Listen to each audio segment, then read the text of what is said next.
Дури од Тетово пристигнаа првите купувачи на аронија на плантажата од пензионерот Ѓорѓи во Пехчево, бидејќи само што беше започнала бербата на плантажата, директно од гранките им беше понудено црноплодово овошје, надалеку познато како храна и лек на северноамериканските индијанци и спасител на русите за време на хаваријата на Чернобил. За аронијата прв слушнав од мои пријатели, и еве денеска сме тука во Пехчево баш да се информираме и да купиме од истата, пошто чувме дека е доста лековита, вече крвен притисок, јас имам проблеми на таа тема и така.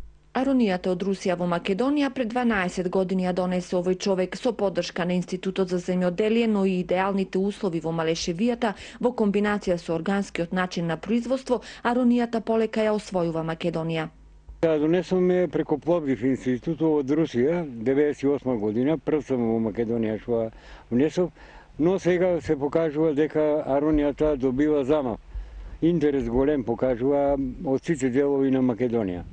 Има и во Битола, има во Струмичко, има во Гоцјор, од Тетово. Годината беше тешка за производство, вели Чичко Ѓорѓи. Задоволен сум од родот, него оваа година нешто карактеристично по многу големите суши и големите горештини. Годинава на двете плантажи во Малешевијата ќе се наберат на 10 тони аронија, но винарските и фармацевските куќи од Италија и Хрватска повторно побаруваат 50 пати повеќе аронија отколку што можат тие да произведат. Извоз нема организирано, но Ѓорѓи е задоволен што може сопствените 7 тони со аронија да ги продаде во Македонија, но и на фармацевската куќа Зегин. Годинава во единствениот репроцентар на аронија, сместен на оваа плантажа, произведени се и 10.000 нови садници.